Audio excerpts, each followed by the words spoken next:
মৰমৰ ছাত্ৰ ছাত্ৰীসকল, তেখেতৰ অভিভাৱক আৰু আমাৰ গাঁৱৰ এইখন গাঁৱৰ বয়োজ্যেষ্ঠ নাগৰিক, আজি 26 জানুৱাৰী উপলক্ষে গণতন্ত্ৰ দিৱস উপলক্ষে আজি আমি এটা সাংস্কৃতিক অনুষ্ঠান আয়োজন কৰিছিলোঁ। ছাত্ৰ ছাত্ৰীৰে যিটো ল'ৰাবিলাকে ডান্স কৰিছিল তাৰ তত্ত্বাৱধানত মই আছিলোঁ। ছোৱালীবিলাক যিটো ডান্স কৰিছিল ছোৱালীবিলাক যিটো ডান্স কৰিলে তাৰ তত্ত্বাৱধানত আমাৰ সোণালী বাইদেউ আছিলে। আৰু সকলো বস্তু আয়োজন কৰাত আমাৰ এছিষ্টেণ্ট ছাৰ অভিষেক পাল ছাৰ আমাক সহায় কৰিছে।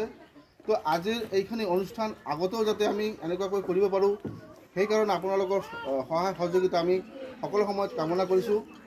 আৰু আজিৰ অনুষ্ঠানটো কেনেকুৱা লাগিলে অলপ আপোনালোকে ছাত্ৰ ছাত্ৰীক আৰু উৎসাহিত কৰিব ভৱিষ্যতত, আৰু আমাকো উৎসাহিত কৰিব যাতে এনেকুৱা অনুষ্ঠান আমি আৰু কৰি পাৰিম। এইটো আমাৰ কাৰণে প্ৰথমবাৰ। আমাৰ ছোৱালীবিলাকতো ভালে নাচে, কিন্তু আমাৰ ছাত্ৰবিলাক যে অলপ কমত দোলাব পাৰিছে, সেইটো এটা ডাঙৰ আমাৰ কাৰণে মানে কি ছাকচেছ। তো ধন্যবাদ আপোনালোকে ইমানখিনি আহি ইয়াত উপস্থিত থাকি আজি গণতন্ত্ৰ দিৱসটো পালন কৰাত আমাক সহযোগিতা কৰিছে।